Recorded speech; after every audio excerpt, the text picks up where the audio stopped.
तो hello guys, फिर से एक नए वीडियो में आप लोग का स्वागत है। जैसा कि आप लोग जानते हैं कि पिछली वीडियो में हम लोग देख चुके थे क्लास 10 का फिजिक्स का इंपॉर्टेंट 3 चैप्टर का क्वेश्चन जो कि यूपी बोर्ड 2025 में आ सकता है। तो हम अगली वीडियो में लेकर आए हैं आप लोगों के लिए केमिस्ट्री का इंपॉर्टेंट क्वेश्चन जो कि यूपी बोर्ड में अब की बार आने का बहुत ही चांस है। अब हम देखते हैं एक एक पार्ट के अनुसार, जैसे कहने का मतलब कि पहले पार्ट, फिर दूसरा पार्ट, फिर तीसरा, यानी कि ये 3 चैप्टर आपका इंपॉर्टेंट क्वेश्चन इसमें दिए हैं। तो इन तीनों चैप्टर से आपका जो आप तैयार करके जाएंगे, अर्थात पूरा चैप्टर में से एकदम जो हर बार पेपर में आपका आता है, उन सब क्वेश्चनों को हम लेकर आए हैं। आप ध्यान से देखिएगा, नोट से लेकर बैठिएगा, आप नोट करिएगा कि इन क्वेश्चनों को आपको 100% है तैयार करके जाना है और केमिस्ट्री में आपका नंबर छूटेगा नहीं और अच्छा खासा नंबर आप प्राप्त कर पाएंगे। तो देखते हैं पहले चैप्टर में, जैसे कि आप लोग जानते हैं रासायनिक अभिक्रिया एवं समीकरण, इसको इंग्लिश में क्या कहते हैं? Chemical reaction and equation. क्या बोलते हैं? Chemical reaction and equation. तो इसमें हम देखते हैं आपका इस चैप्टर में कौन कौन सा टॉपिक इंपॉर्टेंट है और कौन कौन सा टॉपिक इंपॉर्टेंट नहीं है। तो चैप्टर तो बहुत बड़ा है, जैसे कि परीक्षा में आप लोग जान रहे हो कि 10 से 15 दिन बचा है। तो उस 10 से 15 दिन में हम ज्यादा अच्छा से अच्छा नंबर कैसे अचीव करें, तो उसके बारे में हम आपको इंपॉर्टेंट टॉपिक लेकर आए हैं। तो इन टॉपिकों को आपको चाहे बुक से, चाहे आपका क्वेश्चन बैंक हो, आपके पास जो भी सामग्री हो जहां से आपको ये सारे टॉपिक मिल सकते हैं, वहां से आप इन टॉपिकों को जरूर पढ़ के जाइएगा। मेरा प्रॉमिस है आपसे कि आपको ये परीक्षा में देखने को जरूर मिलेगा, चाहे जो सेट आप पर उठाकर देखिएगा। ठीक है, चलिए रासायनिक अभिक्रिया की सबसे पहली चीज तो क्या है कि चैप्टर का नाम ही क्या है? रासायनिक अभिक्रिया। तो रासायनिक अभिक्रिया की आपकी डिफिनीशन तैयार करके जानी है, उसके बाद उसका उदाहरण आपको तैयार करके जाना। ठीक है, चलिए रासायनिक अभिक्रिया आप जानते हो, जैसे एक प्रकार से आप कह दो कि H+O2 एरो आपका होता है H2O। तो ये तो बेटा आपका हो गया रासायनिक अभिक्रिया। इसमें क्या होगा कि आपका एक होगा अभिकारक, एक क्या होगा आपका उत्पाद। तो उन दोनों की भी डिफिनीशन आपको पता होनी चाहिए। ठीक, चलिए अगले टॉपिक पर हम चलते हैं, रासायनिक अभिक्रिया के प्रकार, जो कि इस चैप्टर का एक मतलब कि 5 आपके केमिकल रिएक्शन है। उन केमिकल रिएक्शन में से 5 केमिकल रिएक्शन में से कम 1 या 2, कम से कम 1 या 2 केमिकल रिएक्शन आपका एग्जाम्पल सहित एग्जाम में पूछा जाता है। तो इसको आप ध्यान से याद करके जाइएगा। एग्जाम्पल भी आपको तैयार होना चाहिए, डिफिनीशन भी आपको तैयार होना चाहिए, और जो एग्जाम्पल आप इन रिएक्शन की लिखोगे और उस रिएक्शन को आपको एग्जाम में बैलेंस करके ही आना है, अन्यथा नंबर बेटा कट जाएगा। तो जो इसके नीचे आप एग्जाम्पल लिखोगे उसको आप बैलेंस भी करोगे कि दोनों तरफ अभिकारक और उत्पाद में जो परमाणु संख्या होती है, अर्थात जो एटम नंबर आपका होता है, उसका जो बैलेंसिंग होना चाहिए बराबर होना चाहिए, इक्वल होना चाहिए, अर्थात एटम मास क्या होना चाहिए? बराबर होना चाहिए। ठीक, तो चलिए देखते हैं पहले संयोजन अभिक्रिया क्या होता है। संयोजन अभिक्रिया, वियोजन अभिक्रिया, विस्थापन अभिक्रिया, द्विविस्थापन अभिक्रिया, अपचयन, उपचयन, अपचयन, उपचयन, और इसी में बेटा एक आता है रेडॉक्स अभिक्रिया। क्या आता है? रेडॉक्स अभिक्रिया। तो बेटा ये आपको पांचों अभिक्रिया परिभाषा और एग्जाम्पल दोनों ही तैयार करके जाना है। और एक में आपका आता है वियोजन अभिक्रिया की 3 प्रकार की इसमें अभिक्रिया होती है। एक प्रकाशीय वियोजन होता है, एक विद्युत वियोजन होता है, एक ऊष्मीय वियोजन होता है। तो ये तीनों भी आपको एग्जाम्पल देखकर जाना है तो और तैयार करके जाना। ठीक, तो आई होप इतनी आपको बात समझ में आए। आगे के हम देखते हैं भैया कि आगे हमको क्या तैयार कर जाना है इस चैप्टर में से। इस चैप्टर में आप देखो परिभाषा क्या होता है, परिभाषा, और दूसरा आपका क्या होता है? उदाहरण। तो इसमें आप देखो भैया कि इनकी सबकी आपको परिभाषा, उदाहरण, परिभाषा और उदाहरण, ये आपको तैयार करके जाना है। आपको पता है कि जिस भी चीज, जो भी आपको डिफिनीशन पूछा जाएगा, उसकी आपको मतलब कि एग्जाम्पल भी आपको लिखना पड़ेगा। क्या लिखना पड़ेगा? एग्जाम्पल भी आपको क्या करना पड़ेगा? लिखना पड़ेगा। तो एग्जाम्पल भी आपका बैलेंस होना चाहिए। केमिकल यानी कहने का मतलब जो रिएक्शन आप करोगे वो भी आपका क्या होना चाहिए? बैलेंस होना चाहिए। ठीक, तो अगला हम देखते हैं भैया इंपॉर्टेंट क्या है। तो इसी में से इस चैप्टर का जब धीरे धीरे मतलब कि लास्ट में आप देखोगे तो इसमें एक आपका वर्ड आता है संचारण। क्या आता है? संचारण किसे कहते हैं? परिभाषा दीजिए और उदाहरण लिखिए। ठीक, ये आपका हो गया। फिर उसके बाद एक आता है आपका विकृत गंधिता। क्या होता है? विकृत गंधिता किसे कहते हैं? परिभाषा दीजिए। क्या दीजिए? परिभाषा दीजिए। और इसको प्रभावित करने वाले कारक, अर्थात हम जो तैलीय युक्त खाद्य पदार्थ होते हैं उनको खराब होने से उसको किस गैस से प्रभावित किया जाता है। तो इस चीज का आपके इसमें से डिफिनीशन। तो आई होप इतनी ही सारी आपको तैयार करके जाना है। ये मेरा प्रॉमिस है, आपको इतने में से आपको बोर्ड परीक्षा में क्वेश्चन देखने को मिलेगा 100%। ठीक है, आगे एक और इस चैप्टर का वेरी इंपॉर्टेंट चीज है, हालांकि ये जो वेरी इंपॉर्टेंट चीज मैं नीचे लिखा हूं ये सभी चैप्टर में आपका फॉलो होगा। ठीक है, जैसे कि रासायनिक अभिक्रिया को संतुलित करना, हिंदी में क्या बोला जाता है? रासायनिक अभिक्रिया को संतुलित करना। जैसे कोई भी आपके पास अभिक्रिया इस प्रकार से लिख दी जाएगी तो इस तरफ इस एलिमेंट का जो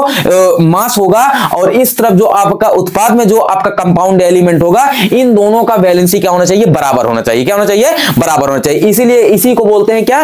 केमिकल रिएक्शन बैलेंस। क्या बोलते हैं? केमिकल रिएक्शन बैलेंस, अर्थात रासायनिक अभिक्रिया को कैसे संतुलित किया जाता है। ठीक है, तो आई होप पहले चैप्टर में तो क्लियर आपका हो गया हो। चलिए अब हम दूसरे चैप्टर में चलते हैं। दूसरे चैप्टर का जो नाम है आपका बेटा अम्ल, क्षार एवं लवण। क्या है? एसिड बेस और साल्ट। क्या है? एसिड बेस और साल्ट है। चलिए तो इसके बारे में हम देखते हैं इस चैप्टर से आपको क्या पूछता है, इसके बारे में आप ध्यान से देखिएगा। पहला आपका होता है बेटा पीएच का हमारे दैनिक जीवन में क्या महत्व है। पीएच का हमारे दैनिक जीवन में क्या महत्व है। फिर उसके बाद आपको बताया गया होगा आपके स्कूल में जहां पर भी आप कोचिंग पढ़ते होंगे उसमें बेटा बताया गया होगा पीएच स्केल क्या होता है। पीएच स्केल क्या करता है कि किसी भी ऑब्जेक्ट, किसी भी कोई वस्तु होगा तो उसमें वो वस्तु क्षार है कि एसिड है कि उसके बाद वो उदासीन है, इन तीनों के बारे में जानकारी प्राप्त हमें कराती है। तो इनमें से एक नंबर का क्वेश्चन बनना एकदम बेटा फिक्स होता है। आप जो भी पेपर सेट उठाकर देख लीजिए उसमें आपको कोई चीज दे देगा, जैसे मान लेगा कोई दे देगा पदार्थ ए है और उसका जो पीएच मान है वो इतना है, मतलब कि 7 है। कितना है? 7 है। तो वो पदार्थ क्या होगा? तो बेटा हम आपको बताते हैं कि 0 से आपका 6 तक जो भी पदार्थ का नंबर होता है, जो भी पीएच होता है वो बेटा आपका होता है अम्ल। क्या होता है? अम्ल होता है। और उसके बाद 7 आपका होता है उदासीन और 7 के बाद आपका 14 तक कितना होता है? आपका क्षारीय होता है। क्या होता है? क्षारीय होता है। तो एक नंबर का एकदम आसान है, बस जो बता रहे हैं उसको ध्यान में रखकर जाइएगा, बिल्कुल आसान है, एक नंबर आपका छूटने वाला नहीं है। चलिए अब हम देखते हैं बेटा इस चैप्टर का जो मोस्ट इंपॉर्टेंट है, जिसमें से आपका 4 से 5 नंबर पूछा जाता है, एकदम क्लियर है ये चीज आता है। ठीक है, चलिए तो लवण मतलब साल्ट हो गया, इसकी परिभाषा और उदाहरण भी आपको तैयार करना है। तो आपका आप जानते हो साल्ट कब बनता है? जब एसिड और बेस आपस में रिएक्शन करते हैं तब जो कंपाउंड हमें प्राप्त होता है वो प्राप्त होता है आपका साल्ट। क्या प्राप्त होता है? साल्ट प्राप्त होता है। ठीक है, चलिए तो इसमें देखते हैं लवणों से रासायनों का निर्माण कैसे होता है, यानी कि साल्ट से किस प्रकार से केमिकलों का निर्माण होता है। चलिए तो सोडियम एक हाइड्रोक्साइड होता है, इसको आपको बेटा तैयार करके जाना है। इसका रासायनिक नाम भी आपको पता होना चाहिए, इसका साधारण नाम भी आपको पता होना चाहिए और इसके बनाने की विधि पता होनी चाहिए और इसका जो है उपयोग पता होना चाहिए। ठीक, फिर धोने का सोडा आपका हो गया, ठीक है, उसका भी आपका पता होना चाहिए। फिर विरंजक चूर्ण आपका हो गया, वो भी आपको पता होना चाहिए। प्लास्टर ऑफ पेरिस इसका भी पता होना चाहिए। बेकिंग सोडा इसका भी आपको पता होना चाहिए। मतलब कि इन आपको 1 2 3 4 5 को आपके रासायनिक नाम पता होना चाहिए, साधारण नाम पता होना चाहिए, निर्माण पता होना चाहिए, उपयोग पता होना चाहिए। तो आपका 4 से 5 नंबर बेटा फिक्स रहेगा, एक कोई भी आपका 4 से 5 नंबर काट नहीं सकता है। आप इन चारों टॉपिकों को आप अच्छे से तैयार करके जाइएगा, रासायनिक नाम, साधारण नाम, निर्माण और उपयोग। ये आपका कोई भी सेट आप पिछला पेपर उठाकर देख लीजिए, उसमें से आपको ये सारी चीजें देखने को मिलेंगी। चलिए आगे की ओर हम बढ़ते हैं। कुछ रिएक्शन देता है बेटा करने के लिए, जैसे उस रिएक्शन में आपको देगा कि अगर इस ऑब्जेक्ट को इसके साथ हम रिएक्शन करवा रहे हैं तो हमें क्या प्राप्त होगा। तो ध्यान से बात को समझिएगा। अम्ल और क्षारक की अभिक्रिया, मतलब कि ये किस प्रकार से किसके साथ अभिक्रिया करेंगे, तो वो चीज आपको देखना है। देखो आपको पहले चीज तैयार करना है कि जो एसिड होता है और जो बेस होता है, अर्थात जो अम्ल होता है और जो क्षारक होता है, वो धातु के साथ अभिक्रिया करके वो क्या बनाते हैं, ये चीज आपको तैयार करके जाना है। ठीक है, इसकी एग्जाम्पल भी आपको तैयार करके जाना है। और जो भी मैं आपको बार बार कह रहा हूं, आप बोर्ड परीक्षा में जो भी एग्जाम्पल लिखिएगा बेटा उसको बैलेंस कर दीजिएगा। ठीक है, यानी कि दोनों तरफ आप उसको संतुलित कर दीजिएगा, अन्यथा एग्जामिनर जब कॉपी चेक करेगा अगर आपका रिएक्शन बैलेंस नहीं रहेगा तो बेटा नंबर वो काट सकता है, इतना समझ लें। ठीक है, क्योंकि किसी भी चीज का एग्जाम्पल लिखने से पहले हम जानते हैं कि दोनों तरफ का जो मास होता है वो इक्वल होता है। अगर दोनों तरफ का मास इक्वल नहीं है, अर्थात अभिकारक और उत्पाद दोनों तरफ का जो एलिमेंट का जो मास होता है वो बेटा इक्वल रहता है। ठीक है, तो इक्वल हमको करना पड़ता है। ठीक है, अगर इक्वल हम नहीं करेंगे तो हालांकि आपका जो रिएक्शन है वो गलत भी हो सकता है। ठीक है, चलिए तो धातु आप देखो, अगला हमने क्या बताया कि भैया अम्ल और क्षारक जो धातु के साथ अभिक्रिया करेंगे उसके बारे में बता दिए। अब धातु कार्बोनेट जो है और धातु बाइकार्बोनेट है, इन दोनों के साथ आपको रिएक्शन तैयार करना है बेटा अम्ल और क्षारक के। हम आपको एक इंपॉर्टेंट बात बता दें बेटा कि जो आपका क्षारक है वो धातु कार्बोनेट और धातु बाइकार्बोनेट के साथ अभिक्रिया नहीं करता है। तो केवल आपको एक ही तैयार करके जाना है, अम्ल के साथ धातु बाइकार्बोनेट और बाइकार्बोनेट के साथ। ठीक है, तो इतनी बात आपको क्लियर हो गई है। इतने इस दूसरे चैप्टर में से आपको इतनी सारी चीजें तैयार करनी है। नोट से लेकर बैठिए बेटा, आप जो कॉपी लिए रहेंगे उसमें आप ये नोट कर लीजिए, आपको जहां से भी सरल लगे, चाहे क्वेश्चन बैंक, चाहे बुक, या जो आप पढ़े होंगे कोचिंग वगैरह में, वहां से जो आपके टीचर पढ़ाए होंगे उस चैप्टर से, उस जगह से आप इसको तैयार करके जाइएगा। ठीक है, इसको बनाने में यानी कि पेपर को मैंने उठाकर देखा है कम से कम 3 से 4 साल का, उसमें से इन सभी टॉपिकों को पूछा गया है। तो इसीलिए हम आपके लिए कुछ इंपॉर्टेंट चीजें लेकर आए हैं ताकि आप केमिस्ट्री में अच्छा से अच्छा नंबर अचीव कर सकें। चलिए, तो तीसरे चैप्टर में हम देखते हैं बेटा मेटल और नॉन मेटल, अर्थात जिसको बोलते हैं धातु और अधातु। इस चैप्टर में से क्या क्या आ सकता है और आने का चांस है उसके बारे में हम देखते हैं। तो बेटा सबसे पहले आपको याद करके जाना धातु के भौतिक गुण और प्लस ही अधातु के भौतिक गुण, मतलब कि धातु के भी आपके जो है फिजिकल क्वालिटीज याद होनी चाहिए और अधातु के भी आपकी फिजिकल क्वालिटीज याद होनी चाहिए। फिर धातु के रासायनिक गुण याद होने चाहिए। रासायनिक गुण में बेटा होता है कि धातु की वायु के साथ अपक्रिया आपको पता होनी चाहिए, मतलब कि बेटा जब कोई मेटल होगा वो आपके ऑक्सीजन के साथ रिएक्शन करेगा तो उत्पाद में क्या बनाएगा, इस चीज ये चीज आप एग्जांपल भी करके जाएंगे और इसकी प्रैक्टिस भी करके जाएंगे। ठीक है बेटा, हम आपको एक चीज बता दें कि रिएक्शन वगैरह तभी आपको आएगा जब आप इसकी लगातार प्रैक्टिस करोगे तब। ठीक है, जैसे कि किसी सूत्र को याद करने में आप लगातार उस चीज को याद करते हो, प्रैक्टिस करते हो, तभी चीजें आती है। वैसे ही बेटा सेम ये चीज है, जब तक आप रिएक्शन को सही तरीके से सही ढंग से आप रिवाइज नहीं करोगे या उसकी प्रैक्टिस नहीं करोगे तो बेटा आपसे केमिकल रिएक्शन बन नहीं सकता है। इतना बात समझ लेना। ठीक है, और आपको लगभग एलिमेंट के नाम भी याद होने चाहिए और उस एलिमेंट के साथ साथ उस एलिमेंट का एटॉम नंबर भी याद होना चाहिए,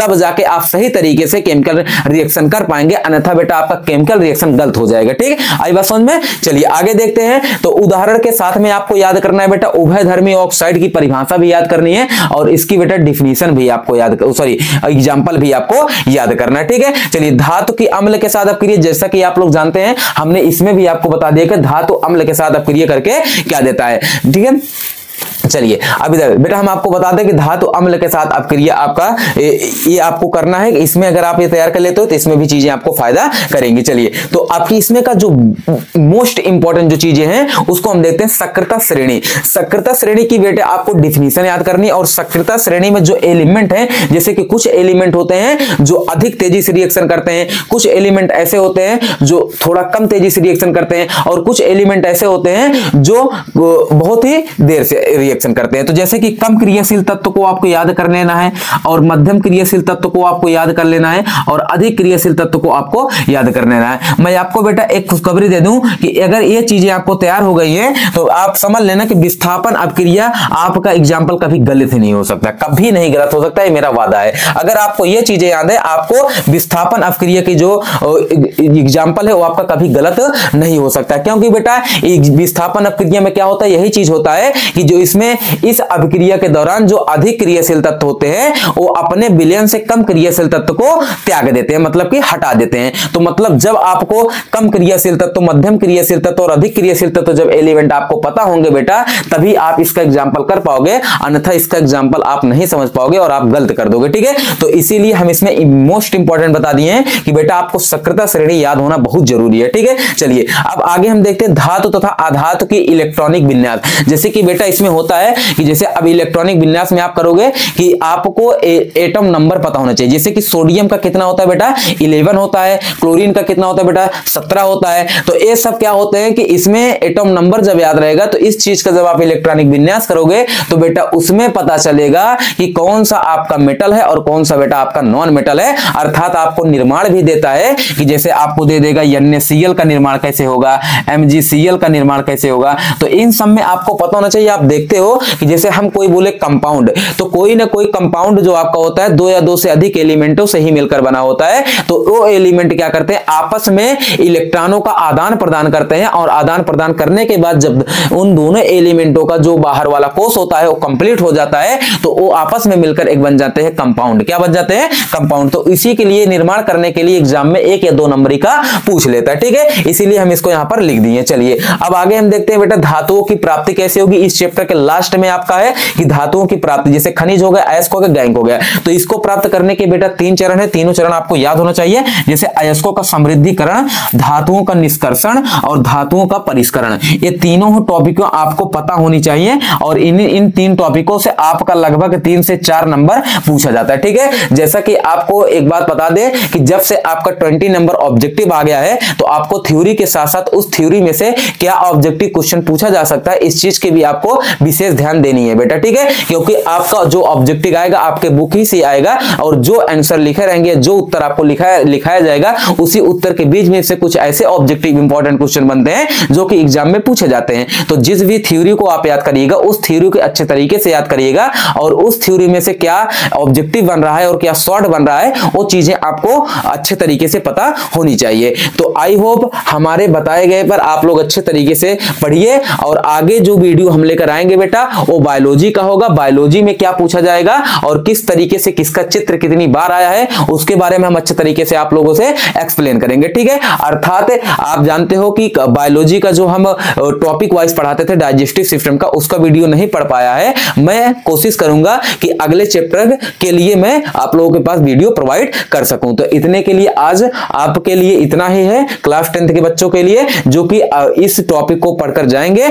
जैसा कि आपको बच्चों हम बता दिए कि इसमें से कितनी सारी चीजें आपकी इंपॉर्टेंट है। तो जो चीजें आपको ना समझ में आई हो इन तीनों चैप्टरों में से आप कमेंट करिए, आपका कमेंट देखा भी जाएगा और उस कमेंट में आपको जो भी प्रॉब्लम रहेगी उसको हम अगली वीडियो में तुरंत बताएंगे। ऐसा नहीं है कि वीडियो आपको नहीं बताया जाएगा, ठीक है। तो इस तरीके से जो भी चीजें इसमें ना समझ में आई हो आप हमेशा कमेंट करिए और कमेंट करिए, कमेंट को हम देखेंगे आपको क्या नहीं समझ में आया उसके लिए हम दोबारा वीडियो बनाएंगे, ठीक है। अगर आपको वीडियो बेटा अच्छी लगे तो वीडियो को लाइक करें, शेयर करें और दोस्तों के पास ज्यादा से ज्यादा शेयर करें ताकि आपके दोस्त भी जो बोर्ड परीक्षा की तैयारी कर रहे हैं उनका भी अच्छा से अच्छा नंबर आ सके और इन क्वेश्चनों को वो भी तैयार करके जाएं, ठीक है। तो इस तरीके से इस प्रकार के वीडियो पाने के लिए बोर्ड परीक्षा से रिलेटिव या कॉम्पिटिटिव एग्जाम से रिलेटिव बायोलॉजी जो आपको हम पढ़ा रहे हैं उससे रिलेटिव पाने के लिए आप बने रहिए इस हमारे चैनल पर GS बाई सूरज पर। तो जय हिंद, जय भारत।